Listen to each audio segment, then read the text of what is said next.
기능성 소화불량, 소화장애에 사용되는 아주 특별한 한약들이 있습니다. 모틸리톤이라는 약인데요. 천연물 신약이에요. 그러니까 천연물에서 유래한 그 양약이라고 볼 수 있죠. 그래서 의사들은 처방할 수 있는데 한의사들은 처방할 수 없는 그런 독특한 약들입니다. 한 10년 전, 20년 전쯤에 천연물 신약 개발 붐이 엄청나게 일었었죠. 지금은 좀 덜해졌는데 지금도 한국, 중국, 일본 다 많이 연구되고 있는 부분입니다. 그래서 스티렌정, 조인스정 이런 스타 약물도 많이 나왔고요. 또 모틸리톤도 그 중에 하나입니다.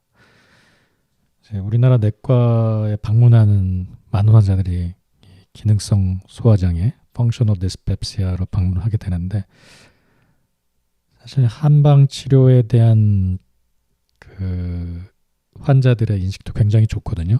그러니까 한 연구에 의하면 첫 번째가 이 통증 질환에 대해서 한방 치료를 선호하고요. 그 다음에 2등인가 3등인가 정도가 이 소화기 질환입니다. 호흡기랑 소화기 질환이 한방 치료를 선호하는 그런 질환 중에 하나예요. 그래서 여러 가지 약을 연구를 했겠죠. 이제 그 중에서 임상 실험까지 마치고 나온 약이 모틸리톤입니다. 한국 식약청에서 어프로브한 6번째 천연물 신약이고요. 전통적인 의학의 지식이 현대화되는 그런 좋은 과정이죠. 이 모틸리톤이라는 약은 두 가지 한약재로 구성이 되어 있는데요. 현호색과 견우자입니다. 이게 5대1로 현호색이 5배 많이 들어갑니다. 현호색은 어혈을 치료하는 약이고요. 견우자는 뭉친 덩어리 이런 것들을 빼주는 약입니다. 이 어혈이라는 개념은 피가 막힌다라는 개념인데요. 이제 이걸 서양약주로 생각해서 혈액응고나 혈전이 생기거나 그런 것과 동일시하면 안 됩니다. 이 전통의학에서 어혈은 고정된 자리에 찌르는 듯한 통증이 있고 쉽게 멍이 들고 혈액순환이 안 되는 이런 전반적인 증상이 같이 보일 때 진단하는 패턴입니다. 그러니까 어떤 구체적인 해박적인 상황이 아니고요. 어떤 증상군이 만드는 패턴이라고 보셔야 되고요. 그래서 이렇게 어혈이라는 개념으로 치료하는 질환이 꽤 많아요. 혈액응고만 생각하시면 안 되는 게 암도 많이 어혈이라는 관점에서 접근하고요. 몸에 생기는 결절, 자궁근종 그 중에서도 이제 소화기 문제 중에 고정된 자리에 찌르는 듯한 통증이 있는 경우 어혈로 보고 이제 어혈을 깨부수는 약을 많이 써줍니다. 특히 현호색 같은 약은 여러분들 국민 소화제죠. 활명수의 주 성분이기도 합니다. 그래서 그냥 답답한 그런 통증이 아니라 좀 찌르는 듯한 통증이 좀 확실하게 한 자리에 있을 때 보통 한의사들은 이제 사용하게 되는 약이 현호색, 견우자예요. 이게 현호색 꽃인데요. 잘 모르시는 분들 있는데 굉장히 꽃이 예쁘고 또 꽃가게 가면 많이 이렇게 볼 수 있는 꽃이고요. 이게 약으로 쓰는 현호색이에요. 뿌리입니다. 구경이라고 하죠. 약성은 따뜻하고 좀 매워요. 그래서 이제 소화를 촉진하고 좀 진통하는 효과들이 있는 약들이 매운 약이 많고요.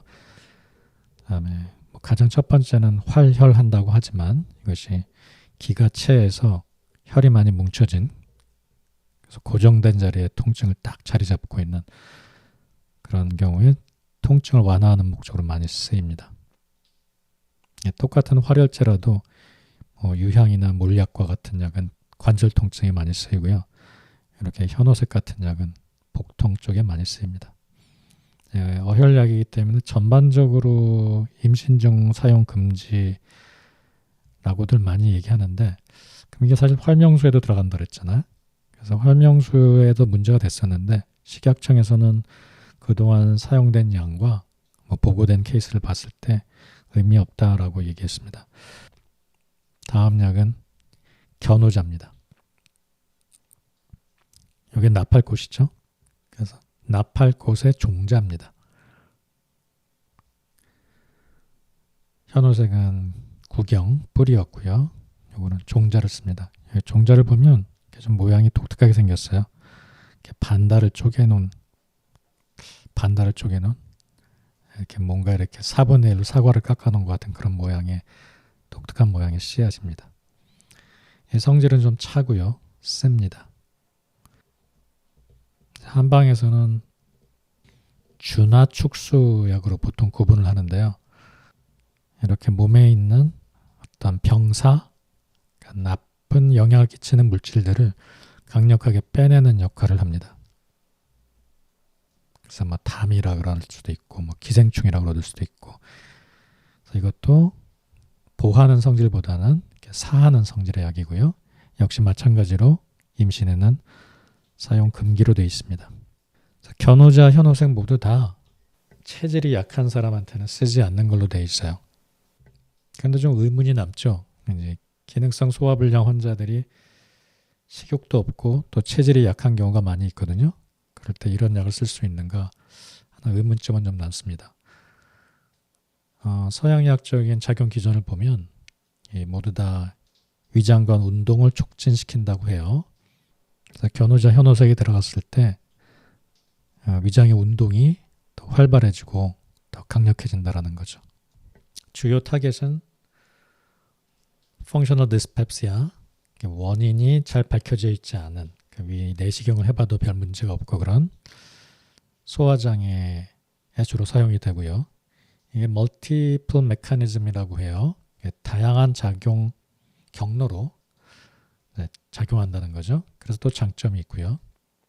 그 다음에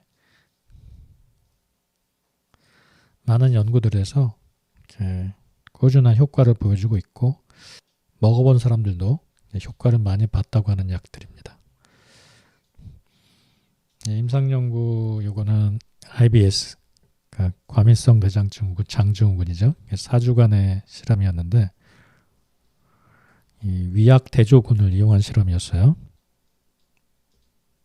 그래서 가짜 약보다 전반적으로 더 좋은 개선 효과를 보여줬다라는 연구고요. 요거는 액티브 컨트롤이죠.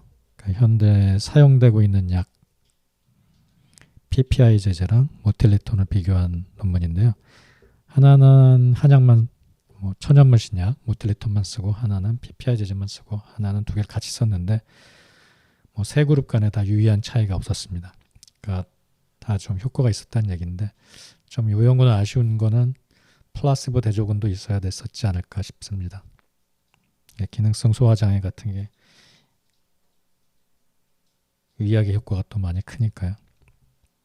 그 다음에 reported side effect는 변비를 호소한 환자가 2% 정도 있었고요.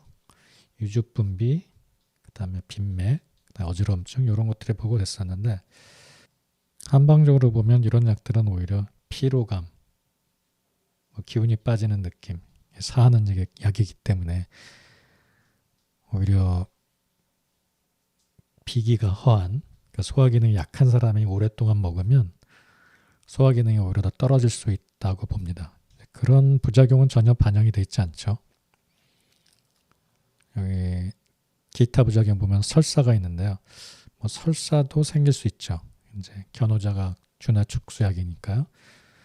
근데 더 문제는 한방적인 관점에서 보면, 전통 의학의 관점에서 보면 이 견우자나 현호색이나 다 좀 확실한 경결, 그 다음에 좀 확실한 통증, 그 다음에 전반적으로 좀 몸이 실한 사람, 그러니까 너무 허해서, 그러니까 딱 꼬집음을 하자면 저 같으면은 입맛이 많이 떨어진 사람한테 쓰지 않을 거예요. 그래서 식욕이 많이 떨어졌다라는 것은 한의학적으로 비기허의 증상이거든요. 근데 견우자나 현호색이나 다 비기허에는 적합하지 않은 약들입니다. 새로운 천연물 신약이 나오게 되면 한방적인 증을 무시하고 어떤 질환을 베이스로 해서 약을 쓰게 되거든요. 그런 건 한의사 입장에서 보면 굉장히 안타깝죠. 일본에서 소시오탕 사고도 있었잖아요. 증을 베이스로 해서 약을 썼을 때 나타나는 문제점이라고 생각합니다. 한방적으로 보면 식욕이 많이 떨어지고 체질이 약한 사람한테는 적합하지 않다. 대신에 통증이 좀 주가된 기능성 소화장애 환자들에게는 매우 좋은 약이겠다. 이렇게 좀 요약할 수 있을 것 같습니다. 약물 상호작용으로는 안티콜리너직 드러그, 이게 모틸레톤의 효과를 감소시킬 수 있어요. 그 다음에 유지분비에 영향을 주니까 또 락테이션 경우, 그 다음에 임신 중에는 두 가지 약 모두 다 금기약이고요. 그래서 아주 심플한 구성의 약인데 임상 연구도 그렇고 또 지금 단연간 임상에서 쓰이고 있잖아요. 실제 또 반응도 아주 많은 좋은 약이기 때문에 한의사들도 또 다른 관점에서 이 약을 환제로 만들어 본다든가 또 탕약에 추가해서 쓰는 약으로 개발해 봐서 사용하는 것도 좋겠다는 생각이 듭니다.